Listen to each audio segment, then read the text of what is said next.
Assalamualaikum warahmatullahi wabarakatuh. Halo semuanya, selamat datang kembali di Waktu PBSI Berbicara Jilid 4. Salam satu bangsa, satu bahasa, bahasa Indonesia. Sebelum kita mulai, perkenalkan saya Alena Nurachwani yang akan menemani selama obrolan seru di episode hari ini. Di siang hari yang cerah ini kita punya topik yang super menarik buat dibahas, yaitu peran bahasa dalam dunia profesi digital. Seperti yang kalian lihat, sekarang saya udah bareng sama narasumber kita yang super cantik dan keren, Kak Puja Desi Adelia. Hai Kak Puja. Halo semuanya.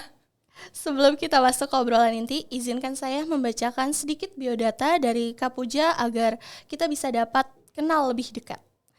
Nama Puja Desi Adelia, tempat tanggal lahir Bekasi 31 Desember 2003, alamat Jatisari Kota Bekasi, mahasiswa Pendidikan Bahasa dan Sastra Indonesia, nomor ponsel terlampir, Instagram @pinpeople, riwayat pendidikan SMK Persada Hasada Indonesia TKJ, Pendidikan Bahasa dan Sastra Indonesia UHAMKA, riwayat organisasi Duta Bahasa DKI Jakarta, Hima PBSI, UHAMKA Menyala, Komunitas Vanderwyk. Moto hidup, done is better than perfect, lebih baik selesai daripada sempurna. Moto hidupnya cocok banget buat orang-orang yang suka overthinking kayak aku. Buat Gen Z lebih tepatnya ya. Betul. Siapa Gen Z? Harus mulai belajar nih. Yang penting berani mulai dan diselesaikan, ya nggak sih Kak? Harus bertanggung jawab lebih tepatnya. Betul. Ngomong-ngomong, gimana kabarnya Kak Puja?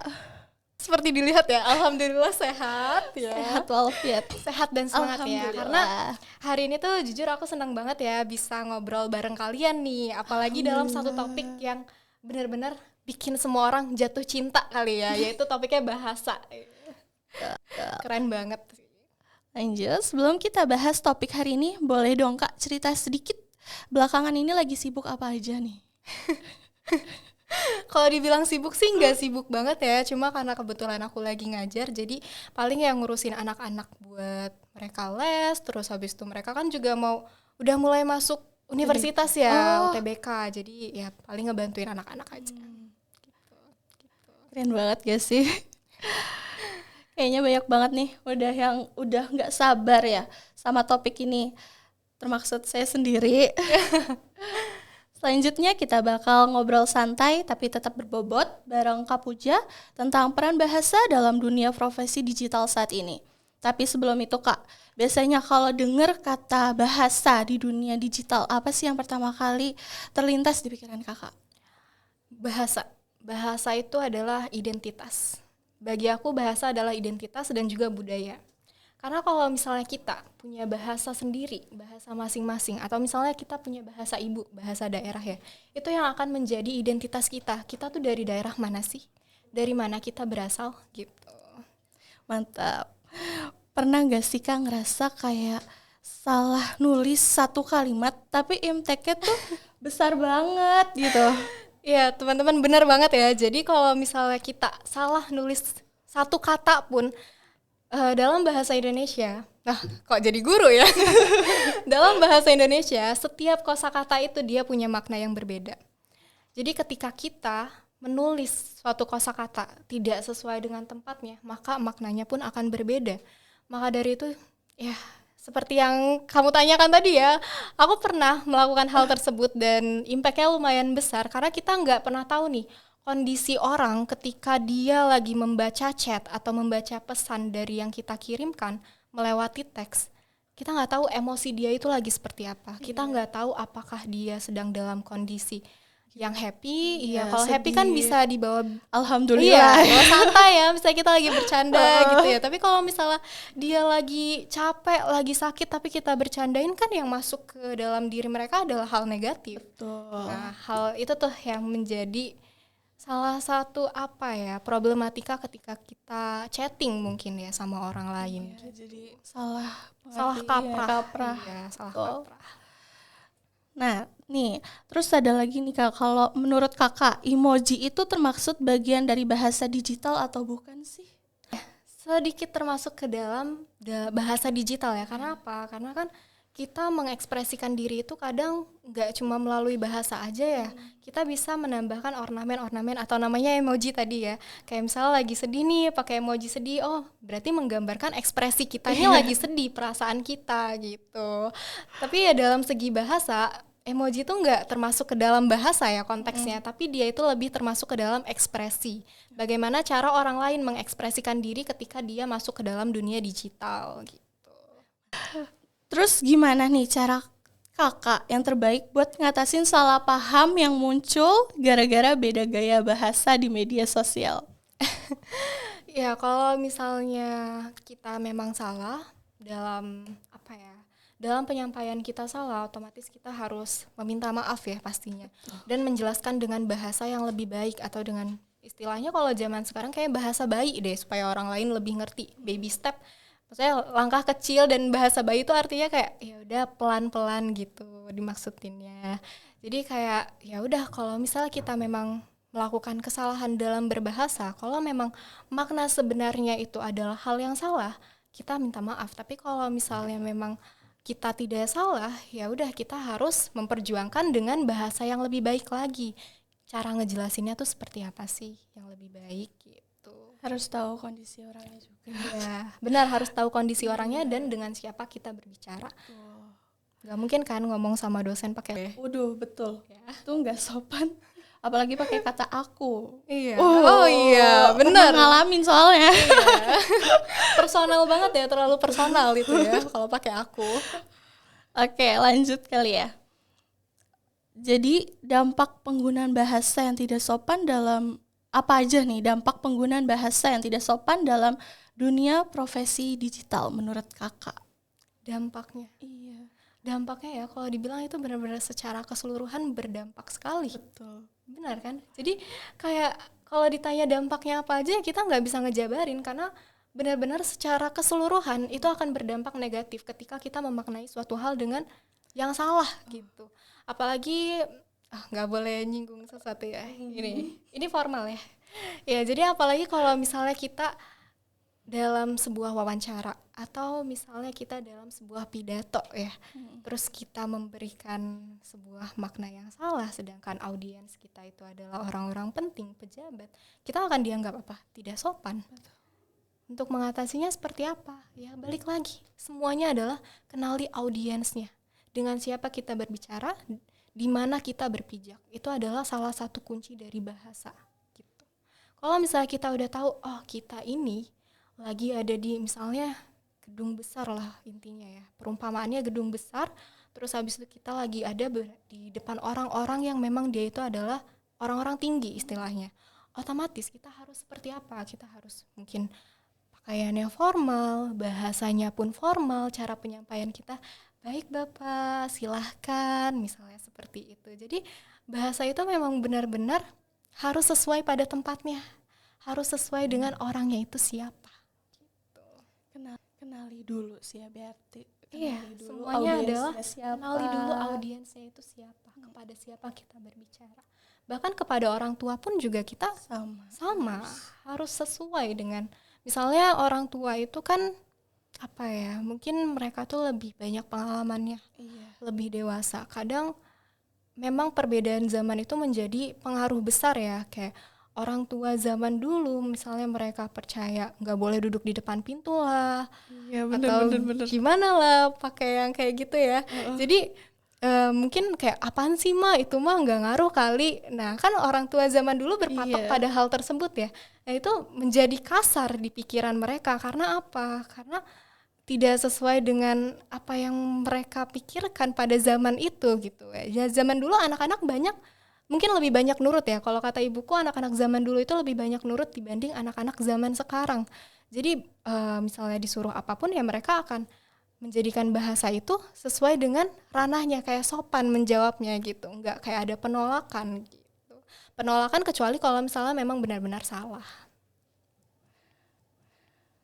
Baik, lanjut aja. Iya, boleh lanjut silakan. Lanjut pertanyaan selanjutnya itu langkah pertama yang harus dilakukan seseorang untuk mengidentifikasi cerita terbaik dalam membangun personal branding. Berarti kayak gimana sih cara bahasa mengenalkan diri kita ke dunia? Iya, betul. Personal branding ya. Berarti dia masuknya ke dalam storytelling, ya kan?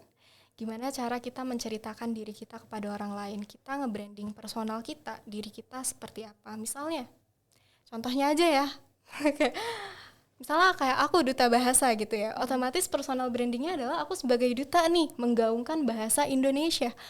Ketika kita menggaungkan bahasa Indonesia, otomatis kita dalam keseharian juga harus menggunakan bahasa yang baik dan benar.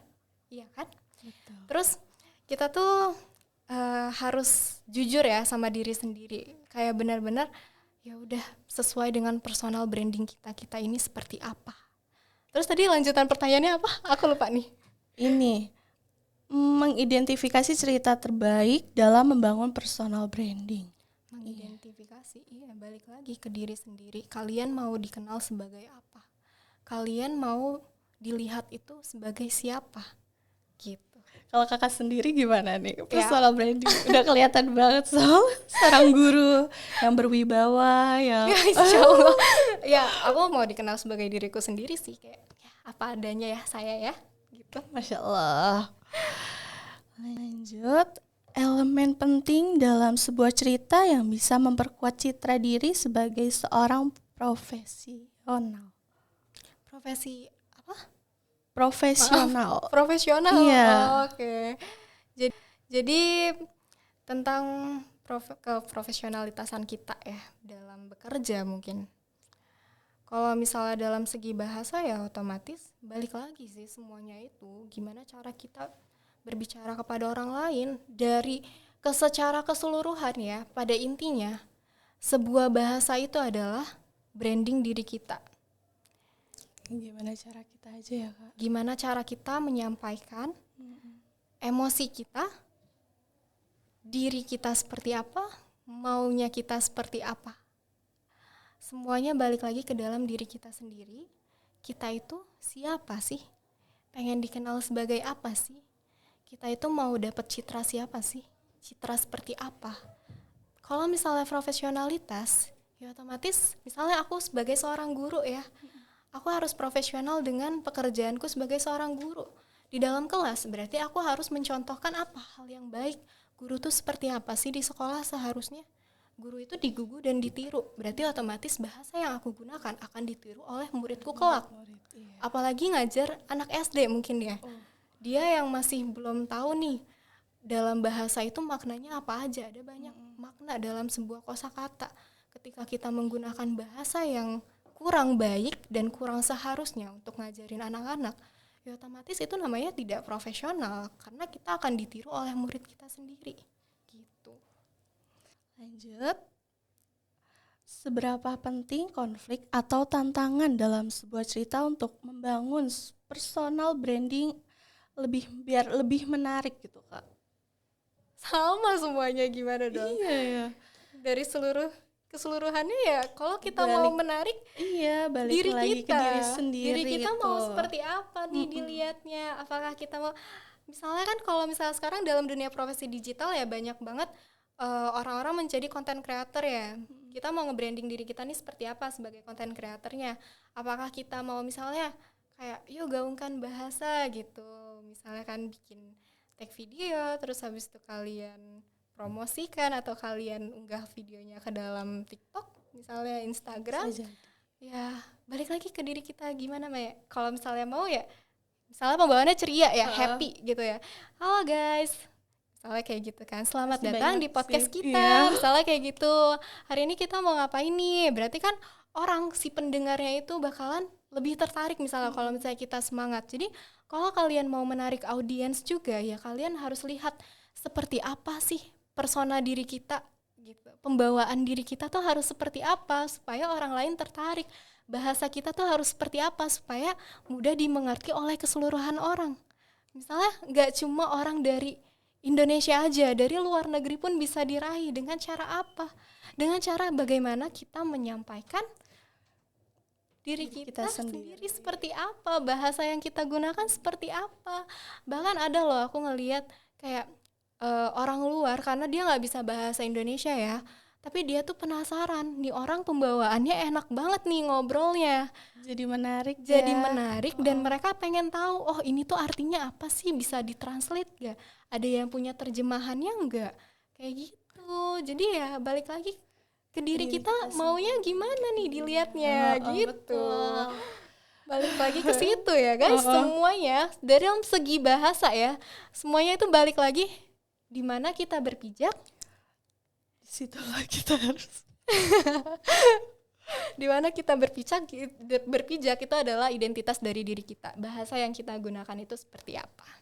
Betul. Lanjut ke menurut kakak, seberapa penting peran pendidik dalam menjaga kualitas berbahasa di media sosial? Ini penting banget sih. Ini penting banget ya, jujur ini adalah salah satu hal yang paling penting banget tapi kadang jarang dinotis orang lain. Media sosial emang media yang suka-suka ya, maksudnya mana suka. Seterah. Iya, terserah kita mau seperti apa. Apalagi bahasa juga sama, arbitrer. Suka-suka kita, mana suka gitu ya.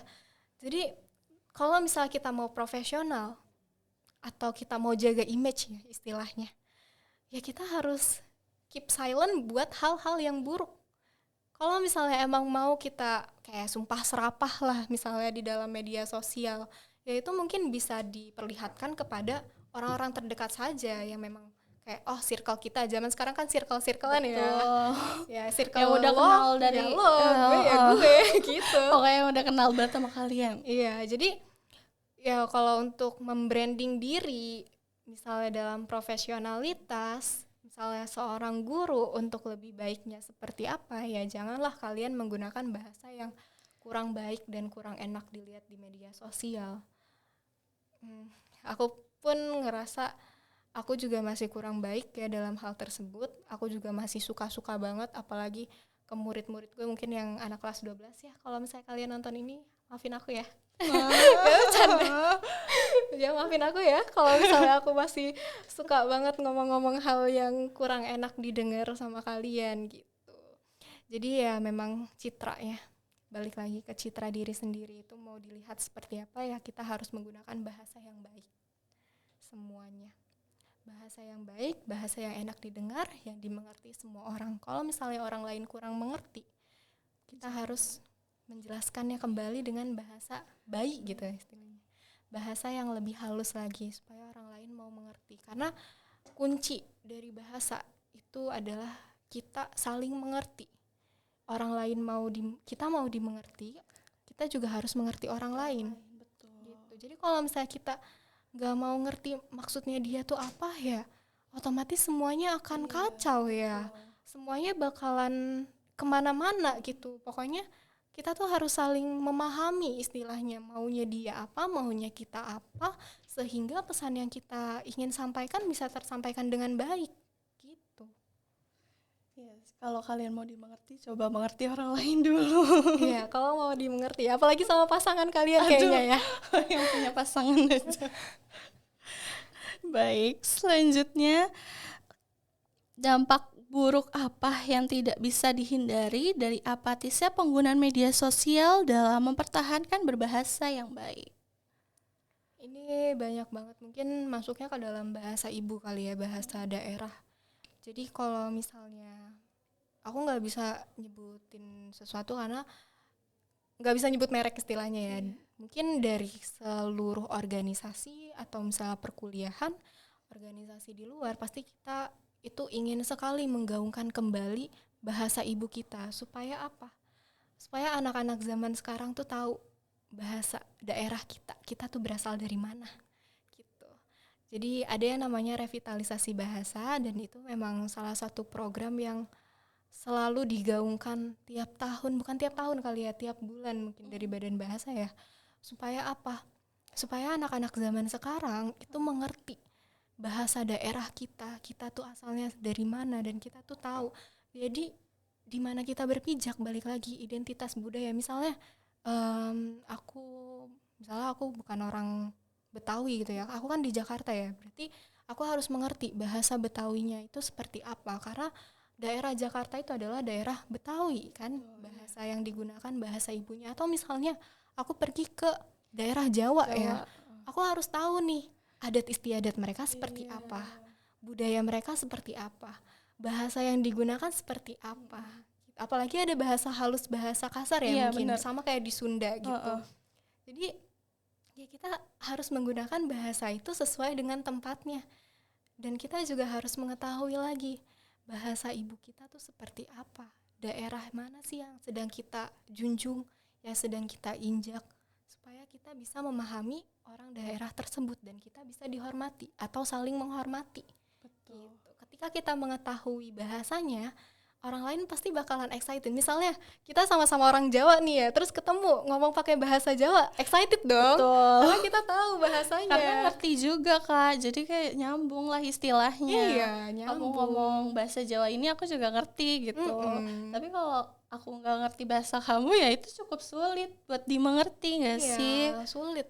Jadi makanya kita kalau misalnya mau pergi ke daerah lain juga harus menjelajah dulu nih. Bahasanya seperti apa, budayanya seperti apa. Karena bahasa tuh emang gak jauh-jauh dari budaya. Ya balik lagi, emang bahasa itu adalah budaya kita sendiri. Bahasa itu adalah identitas kita sebagai masyarakat Indonesia, masyarakat luar. Misalnya pernah gak sih kalian nemuin orang Jepang gitu ya, ketemu sesama orang Jepang, jangan orang Jepang juga, orang Cina deh yang banyak banget di Indonesia. Betul. Ketika ketemu sesama etnisnya kayak, lu Cina juga ya gitu. Padahal bukan. Iya, padahal bukan misalnya. Tapi kalau misalnya kelihatan, oh matanya sipit, lu Cina Iya, gitu. Iya, Cindo. Mereka pasti bakalan langsung kayak saling, oh iya gue juga nih, lu gimana? Langsung nanya kayak gitu, lu ada kesulitan gak di sini? Kayak gitu. Soalnya karena emang beberapa etnis dari yang aku lihat, karena temanku tuh banyak yang lumayan Cina gitu ya. Jadi ketika mereka ketemu sebangsanya, itu mereka tuh langsung kayak, wah iya ya, langsung nyatu. Dan mereka tuh jatuhnya apa? Saling tolong menolong. Makanya balik lagi ke situ, menghormati, dihormati. Lanjut kali ya Kak. Boleh. Langkah termudah bagi masyarakat Indonesia untuk bisa ambil bagian dalam mempertahankan kualitas berbahasa yang baik dan benar di media sosial? Kalau misalnya ngomongin media sosial, mungkin lebih tepatnya ke anak-anak Gen Z kali ya. Ya, Gen Z kayak kita semua nih. Aku juga. Iya. Semuanya Gen Z Semuanya di sini ya. Iya, mungkin langkah tepatnya adalah kita memfilter mana yang baik, mana yang buruk. Misalnya kalau kita udah punya anak, atau misalnya kita lagi ngasuh anak orang lain istilahnya ya, mereka kan gen-gen alpha udah pegang ponsel ya, udah sering main game, terus habis itu bahkan Roblox, kalian tahu Roblox kan yang sering dimainin itu. Iya, zaman sekarang. Iya. Dan aku baru tahu kalau misalnya di Roblox itu kita bisa chatting gitu ya, bisa chatting terus bisa ngobrol juga gitu loh. Jadi aku baru tahu malah. Iya, banyak kan Gen Z juga main Roblox. Kalian pada main Roblox gak sih? Banyak yang main Roblox juga. Jadi karena kan itu online, jadi orang lain bisa masuk, terus anak-anak juga bisa masuk kan. Jadi kita harus ngelihat nih dari segi usianya yang masuk ke kita tuh siapa. Karena murid-murid aku ya, mereka tuh pada ayo main Roblox gini, ya udah invite ini, invite itu gitu. Terus habis itu ayo kakak juga ikutan, dia bilang gitu. Dan ketika aku ikutan, karena itu linknya emang untuk umum, jadi banyak banget yang mereka tuh nggak memfilter bahasanya gitu. Balik lagi ke kita nih, kita harus ngelihat anak-anak zaman sekarang tuh apa sih yang dibutuhin gitu loh. Mereka tuh butuh apa, mereka tuh harus seperti apa di media sosial. Kalau misalnya balik lagi ke branding, kalau misalnya mereka branding diri mereka untuk memberikan hal-hal positif, apalagi di generasi sekarang itu yang memang udah serba digital, ya otomatis mereka harus membantu gitu ya, istilahnya membantu masyarakat untuk melek teknologi dan memfilter mana yang baik, mana yang buruk gitu. Semuanya tuh balik lagi ke diri sendiri, balik lagi ke orang lain, mau menerimanya seperti apa. Apalagi kan peran orang tua tuh juga sebenarnya penting banget Kak. Penting banget peran orang tua. Untuk anak-anak zaman sekarang itu penting banget. Karena ya memang generasi zaman sekarang tuh anak-anaknya lebih pintar ya. Jujur mereka tuh lebih pintar banget. Bahkan lebih pintar dari aku mungkin ya. So aku ngajarin mereka Tapi ketika dalam dunia digital gitu ya, kakak tahu nggak sih informasi ini gitu. Dan itu tuh benar-benar mereka bisa cari tahu sendiri hal apapun, karena ketika anak-anak udah bisa berbicara, mungkin ya bisa berbicara, melihat, terus habis itu bisa melakukan sesuatu sesuai dengan keinginannya. Apalagi anak zaman sekarang tuh ini ya, mereka tuh lebih penasaran, jiwa penasarannya Iya, tuh benar. tinggi banget ya. Jadi mereka nyari tahu semuanya itu benar-benar dari internet. Kayak tiba-tiba aku ditanya, "Kak tahu skoliosis gak?" gitu. "Kamu tahu skoliosis gak?" Itu tulang ini Iya nggak kan, sih? Iya. penyakit tentang tulang kan. Maksudnya kayak biasanya itu orang-orang usia yang lumayan Tua. tua gitu ya, untuk Udah usia lanjut iya, lah. udah usia lanjut baru nyari tahu skoliosis apa ya. Kayaknya gue sakit tulang deh gitu. Tapi anak-anak zaman sekarang tuh udah pintar Penasarannya banget, tinggi, penasarannya emang. tinggi. Jadi mereka tuh langsung nyari informasi dari Google, dari langsung. internet. Bahkan Iya. mereka tuh udah ngerti AI loh. Oh, iya sekarang juga udah pada melek banget lah. AI itu kan sangat Iya, kita nggak bisa menutup hal itu ya, walaupun memang ya pada seharusnya pintaran manusia ya daripada AI, karena AI juga dibentuk dari manusia. Tapi kita nggak bisa menutup kalau misalnya AI itu memang canggih teknologi dalam dunia digital sekarang ini. mau minta apapun juga udah langsung Iya, tinggal bikin prompter kayak langsung tek-tek, dapat bikinin tanpa narasi hitungan dong. jam juga. Iya. Gampang banget sekarang tuh, bener-bener harus hati-hati. Benar, hati-hati. Dunia digital ini tuh ekstrim sebenarnya ya. Iya. Kalau misalnya dari yang aku lihat, kebanyakan orang Indonesia ini dia tuh belum mampu untuk merasapi semuanya. Jadi kan dunia digital sekarang tuh era berapa? 5.0 ya. Oh iya, 5.0 ini mereka 5.0. Oh iya. ya belum mampu untuk menerima segala sesuatunya secara instan, secara digital, karena masih banyak masyarakat yang emang belum melek gitu dalam dunia digital. Jadi ya balik lagi, yang mereka gunakan bahasanya apa? Suka-suka mereka. Mereka terserah gue lah, gue mau nge-tweet ini, Iya. gue mau nge-tweet itu. Emang yang lihat siapa sih? Betul. Padahal yang lihat seluruh dunia Iya. kan, kita nggak pernah tahu ya. Mungkin banyak dilihat dari skandal yang banyak lah ya zaman sekarang. Misalnya kayak, oh iya lu tahu gak sih si ini tuh pernah nge-tweet kayak gini loh, tapi sekarang dia jadi wah banget nih orangnya gitu. Misalnya kayak gitu Aku ya, ngerti deh. itu amit-amit ya, maksudnya jangan sampai kita terjadi seperti itu gitu loh. Karena ya media sosial harus difilter. Kita mau jadi siapa sih ke depannya, kita harus merencanakan terlebih dahulu pengennya seperti apa, supaya kita bisa memfilter ya, balik lagi, supaya kita nggak ditemuin nih jejak-jejak digital. Karena jejak digital tuh emang nyata banget ya. Betul. Apalagi ya kalian tahu sendiri ya, kasus di Indonesia itu tentang jejak digital banyak banget. Itu pasti ada aja. Dan kita nggak bisa tutup mata soal itu. Dan ya orangnya kalau misalnya masih mau tetap naik ya dia menutupi semua itu dong. Kadang gitu sih masalahnya, kita tidak bisa selalu menerima keburukan tentang diri kita ketika dikomentarin oleh orang lain gitu.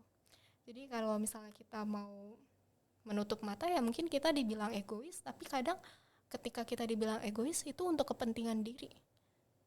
Kayak misalnya mungkin misalnya banyak content creator yang kita menutup diri nih, menutup mata soal keburukan kita supaya kita bisa lebih naik lagi, karena itu jalan satu-satunya dalam mencari uang. Gitu. Balik ke uang sih ya. Iya, semuanya. Jadi semuanya ditutup cuma demi uang. Bisa jadi.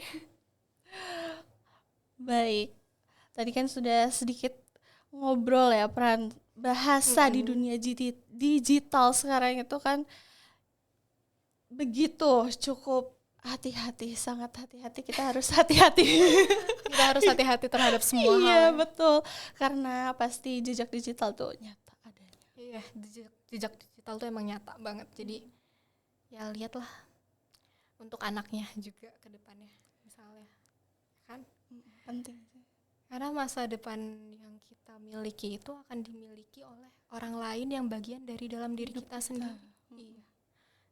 Sekarang kita masuk ke segmen yang seru, yaitu tanya jawab dari question box Instagram Hima PBSI. Kita bahas beberapa pertanyaan yang udah dikirim teman-teman lewat Instagram. Lanjut aja ya Kak. Oke. Pertanyaan pertama ini, di era profesi digital sekarang, sebagai lulusan bahasa, peluang apa aja untuk menghasilkan uang? Aduh. Ya, ini mah semuanya juga menghasilkan Iya, uang. cuy. Ini kayak gini juga menghasilkan uang kan? Betul.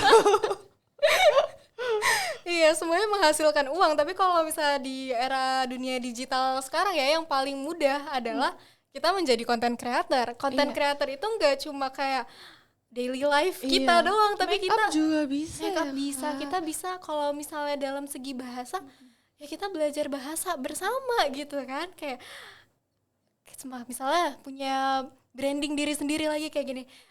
Tahu nggak sih, semakin banyak kosakata yang kamu ketahui, semakin memudahkanmu dalam berbahasa loh.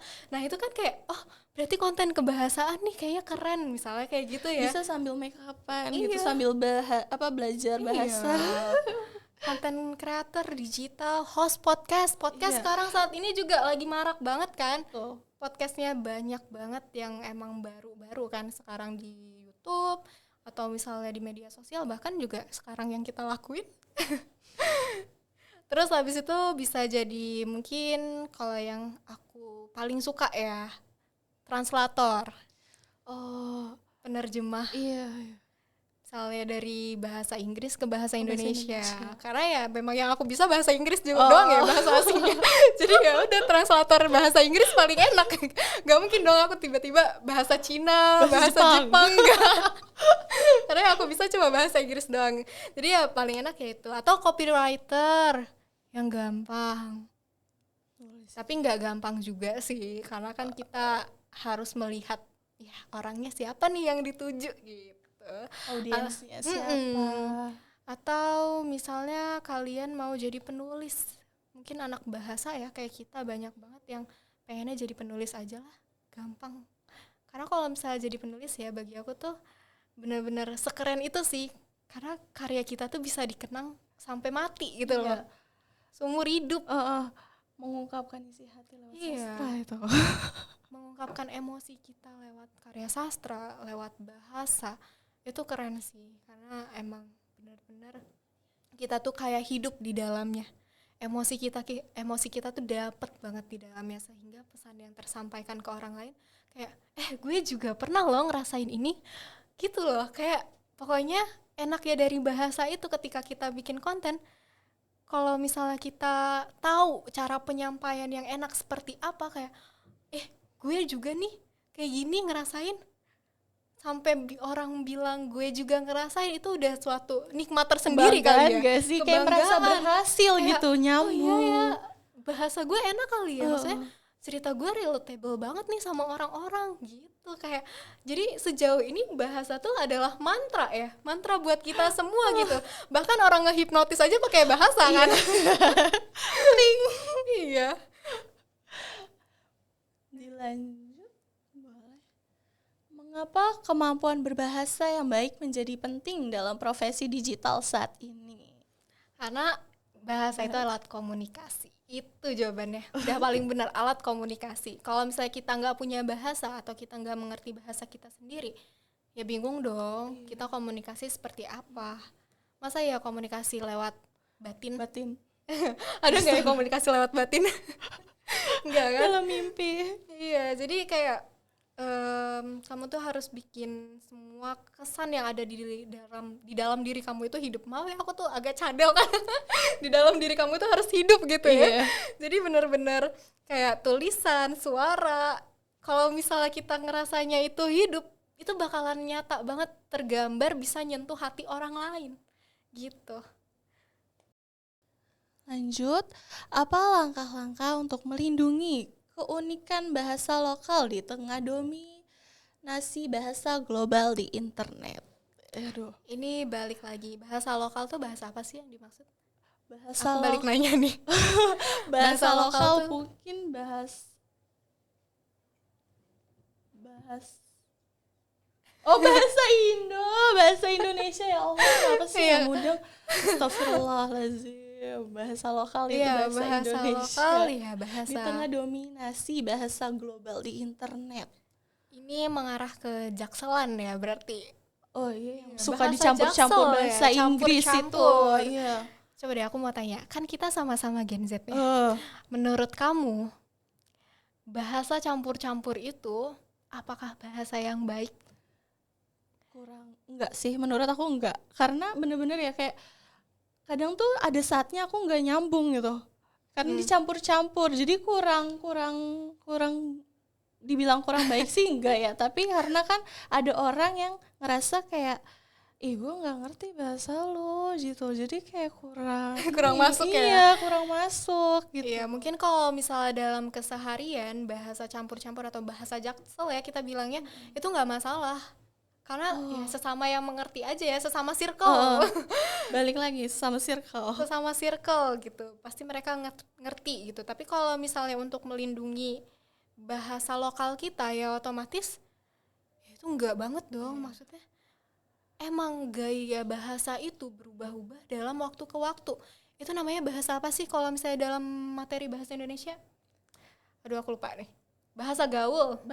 Bahasa gaul. Iya, bahasa gaul itu berkembang terus-menerus kan.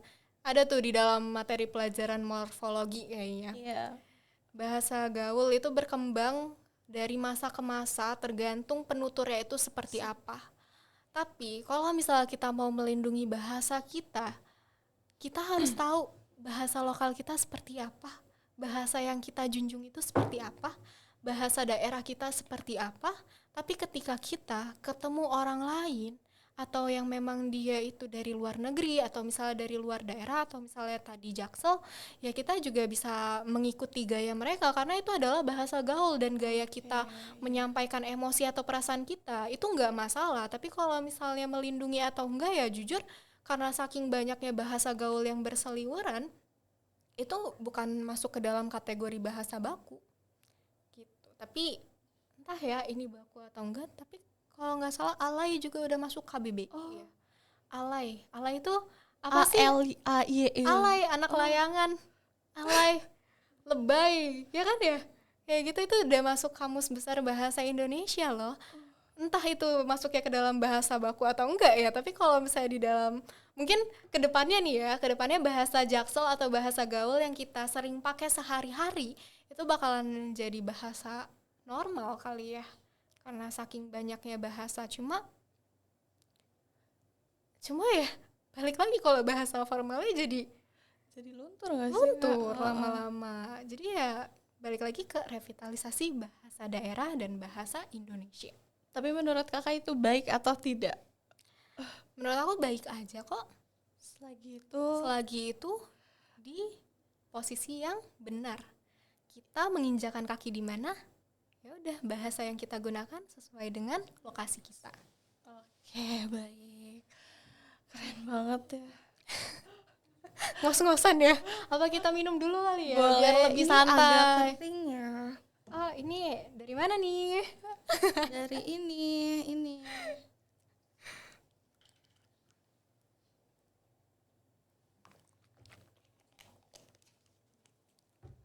Seger juga ya airnya. Ada manis-manisnya. Udah kayak brand sebelah. Enggak, mohon maaf ya. Ini mau dilanjut.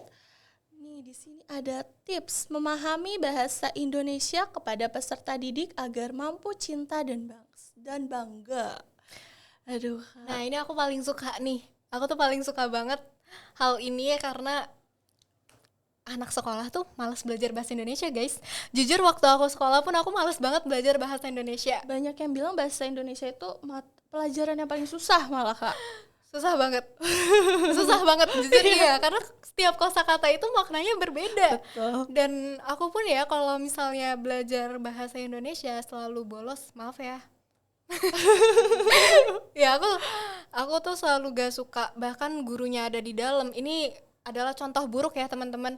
Gurunya di dalam, aku ada di luar karena saking gak sukanya bahasa Indonesia. Tapi sekarang aku malah jadi guru bahasa Indonesia. Apakah ini karma ya? Boleh tahu nggak alasannya kenapa? Kenapa? Kan awal kakak nggak suka, tapi pada akhirnya kakak memutuskan gitu. Iya, pada akhirnya ternyata aku jatuh cinta banget sama bahasa. Karena itu benar-benar mantra supaya orang lain itu ngerti tentang diri kita. Gimana sih cara kita nyampain perasaan kita. Dan aku tuh masuk bahasa Indonesia karena tiba-tiba pas waktu aku kelas 12 kayaknya. Tadinya tuh aku masuk jurusan bahasa Inggris kan. Terus pindah ke bahasa Indonesia.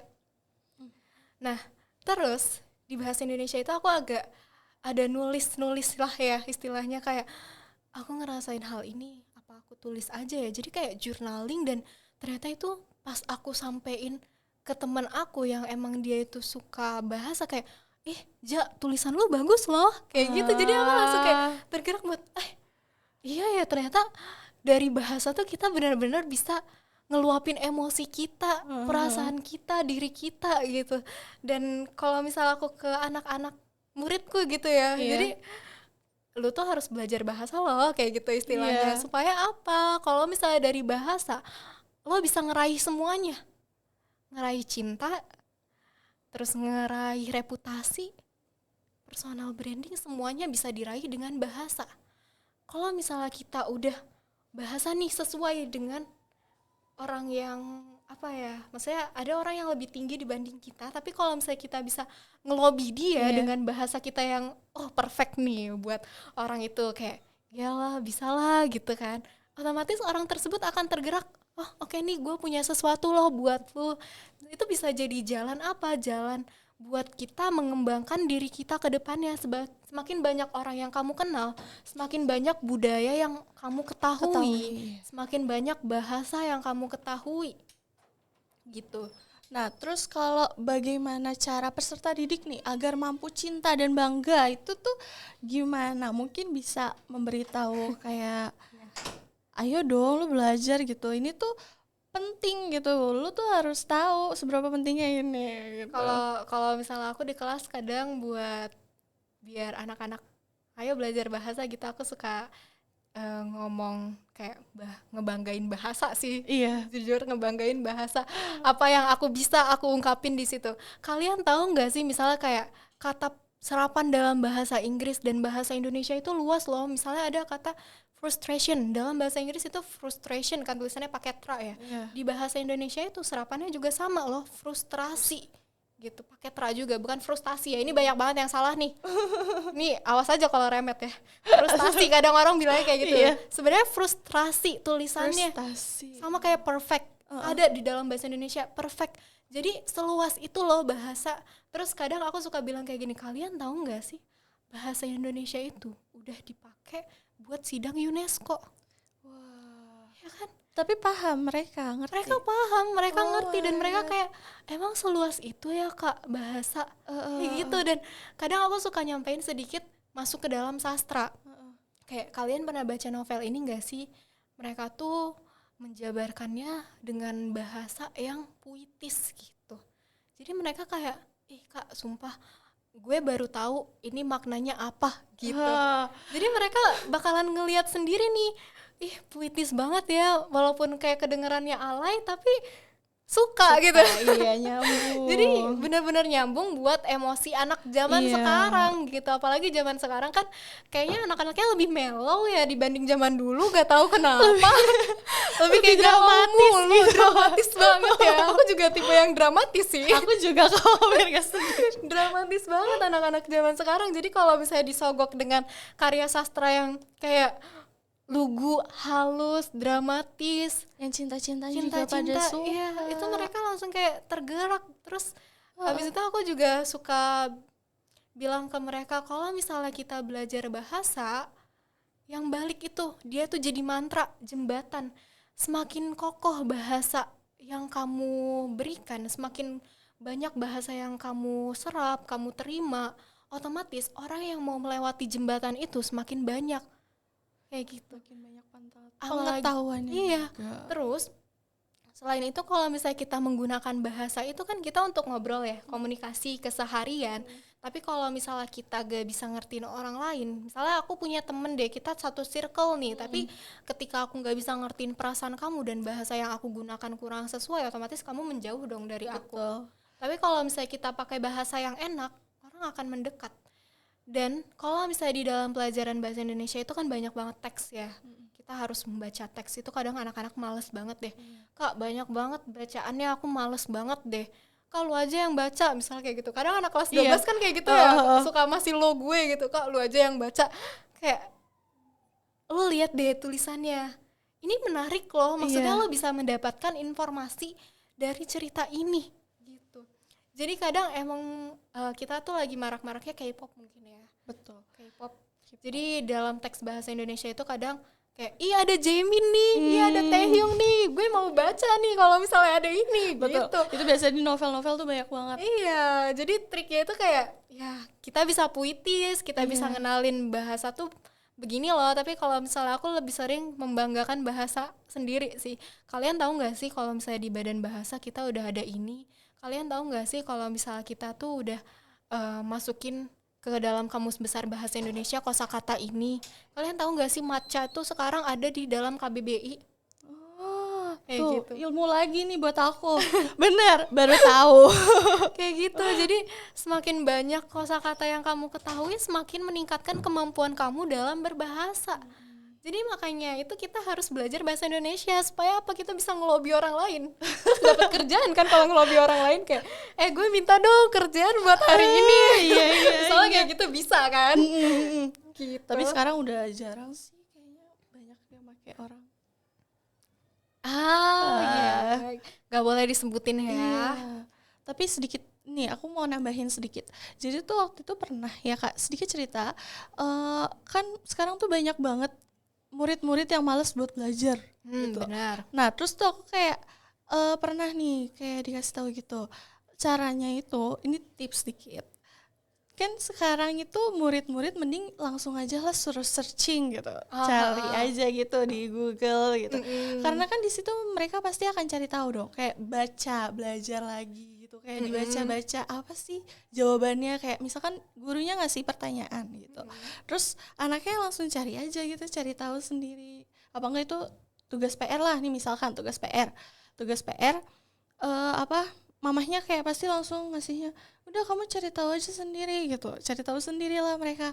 Nah dari situ mereka belajar kayak membaca sendiri, baca sendiri, jadi tahu kayak ini loh, ini loh yang ada ini tuh gini gitu. Apa sih, gimana sih?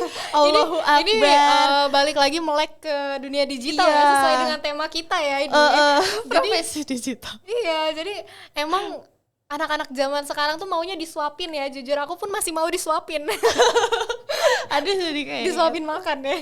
Ya. Tapi emang bener, anak-anak Gen Z dibanding Gen Alpha. Jadi aku sebagai Gen Z, atau misalnya murid kelas 12 ku sebagai Gen Z, terus Gen Alpha-nya itu murid aku yang anak kelas 4 SD atau kelas 5 lah ya. Lebih keren Gen Alpha loh. Oh, mereka lebih pintar nyari tahu sendiri, sedangkan Gen Z nih maunya disuapin. Kayak coba cari tahu sendiri di sini. Ya, kan kakak gurunya, kenapa nggak nanya sama kakak aja? Iya, kadang ada tuh yang kayak gitu. Iya, padahal kalau misalnya kalian nyari tahu sendiri, kan nyari tahu walaupun kita ngetik di Google, di internet itu kan nggak semuanya keluar ya. Kalau misalnya kita nggak gunain prompter yang benar kan. Jadi kayak mereka tuh udah bener-bener terlalu sering disuapin, udah males gitu. Lebih keren anak kecil dibanding anak zaman sekarang. Walaupun udah dunia digital ini semakin canggih, padahal kita tinggal buka chat GPT misalnya gitu ya, kita disuruh nyari ini gitu. Tapi kadang langsung keluar. Kalau anak-anak yang masih mungkin belum terlalu mengerti gitu ya, jadi ketika disuruh nyari di chat GPT, mereka akan berlanjut kecanduan ya? Bukan kecanduan sih bahasanya. Jadi terus-terusan gitu ya. Karena didapatkan dengan mudah. Padahal kalau misalnya kita nyari dengan prompter kita sendiri di internet atau misalnya nyari di buku, itu akan menjadi new insight buat kita. Kayak misalnya ada hal yang kita cari tapi kita nggak ketemu, malah nemu hal lain, itu akan menjadi sesuatu yang baru. Iya, sesuatu yang baru untuk kita. Kita akan menemukan hal-hal yang baru, dan kayak gue belum pernah nih ngelihat ini, belum tahu nih. Iya, gitu. Belum tahu nih kayak gitu. Kalau misalnya kayak gitu kan kita jadi jadi punya sesuatu yang baru untuk diketahui. Iya, diketahui informasi baru, dan itu tuh sebenarnya menyenangkan gitu ya. Sesuatu yang baru menyenangkan. Iya, menyenangkan. Menurutku tuh mengetahui hal yang baru adalah hal yang menyenangkan. Hal apapun itu menyenangkan. Apalagi kalau misalnya taunya itu tentang dunia gitu ya. Dunia itu kan luas banget ya. Jadi makin tahu Jadi banyak. makin tahu dan itu seru banget guys. Belajar tuh seru. Belajar bahasa Belajar itu seru. Belajar bahasa itu seru. Belajar bahasa itu seru. Ya. Siapa yang mau masuk bahasa Indonesia? Ya, pokoknya kalian kalau misalnya nggak masuk sastra Indonesia minimal bahasa Indonesianya ya. Kok promosi? Bahasa itu penting. Lanjut, strategi menjaga storytelling tetap autentik meski ada tekanan tampil sempurna di media sosial.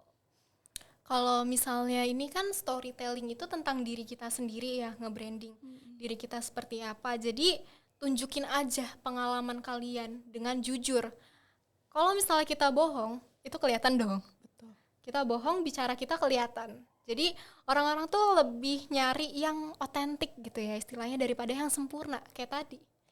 Kita nggak harus sempurna gitu, tapi kita harus jujur dengan diri kita sendiri. Kita harus ngasih yang real, yang nyata. Kita tuh begini loh. Jadi kita nggak perlu menjadi orang lain. Kadang banyak banget, entah ya mungkin karena aku zaman COVID kali ya waktu dulu tuh ya tahun 2020 lulusan zaman COVID tuh banyak banget orang yang kayak gue kayaknya nggak punya mimpi tuh gak apa-apa deh. Pernah ada kayak gitu? Banyak banget dan aku juga termasuk sih kayak mau mimpi jadi apa nggak usah kali gitu. Buat apa soalnya waktu itu mikirnya kayak gitu. Tapi semenjak aku kenal banyak orang kayak orang-orang tuh keren banget ya, gue tuh pengen deh jadi mereka. Gitu. Jadi maksudnya bukan jadi mereka dalam artian kepribadian mereka, tapi pengen mencapai batas pencapaian mereka gitu. Gue tuh harus seperti apa sih supaya bisa mencapai hal yang gue inginkan gitu. Jadi benar-benar harus nunjukin diri kalian sejatinya seperti apa. Jangan jadi orang lain. Karena kalau misalnya kita jadi orang lain tuh kita nggak akan pernah bisa. Orang lain tuh kepribadiannya beda. Setiap orang itu kepribadiannya beda. Apa yang mereka rasain semuanya itu beda sama yang kita rasain. Makanya kita nggak bisa tuh masuk ke orang lain. Bahkan kalau misalnya kita punya pasangan, mungkin anak-anak zaman sekarang isinya pasangan kali ya kalau yang cewek. Jadi kita tuh nggak bisa menyatukan satu isi kepala orang lain dengan isi kepala kita. Menyatukan dua kepala yang berbeda itu nggak bisa karena pemikiran orang lain itu berbeda. Gitu. Jadi kita harus saling memahami dan mengerti dan memberikan diri kita secara jujur. Nyatanya kita tuh seperti ini. Gak usah menutupi apa yang ada di dalam diri kita. Kalau misalnya kalau misalnya kita terlalu menutupi, orang-orang tuh pas tahu kita jadi kayak dia ternyata kayak gini ya, kok beda banget sama yang di depan kamera. Kan kayak gitu ya, jadinya otomatis nggak enak dilihat orang lain. Atau misalnya kalau ke pasangan kita selalu menutupi hal tersebut, setelah kita tahu itu jadi bumerang buat diri kita sendiri gitu. Jadi ya kita harus jujur dan tanggung jawab. Intinya jangan jadi orang lain lah. Iya, jangan jadi orang lain. Biar guys. bisa diterima tuh sebenarnya nggak usah harus kayak gitu ya Kak. Cukup jadi diri kita cukup sendiri. jadi diri kamu sendiri.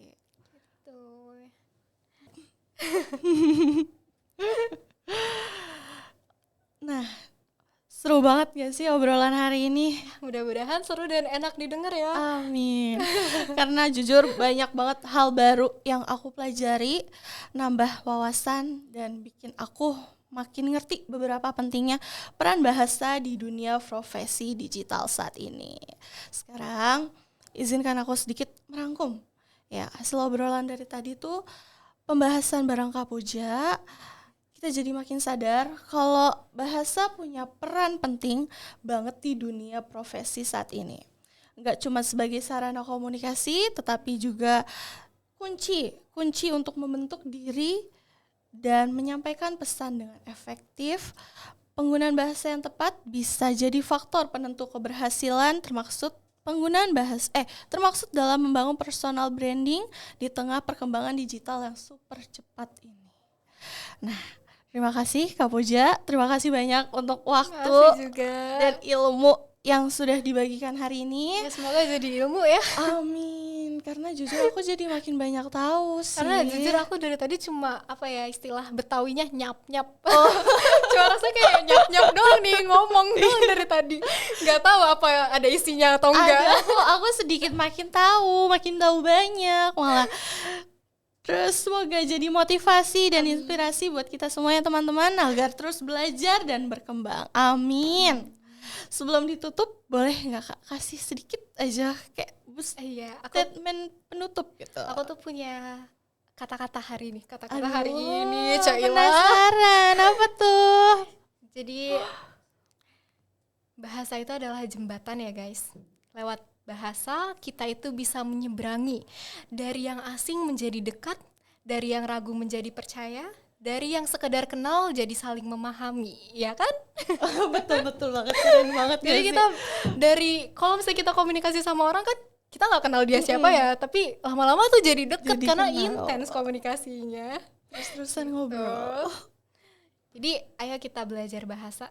Kita semakin banyak kosakata yang kamu ketahui, semakin pengetahuan yang kita dapat. Iya enggak sih Kak? Bener. Semakin banyak pengetahuan yang kita dapat dan semakin kita bisa berkomunikasi dengan orang banyak.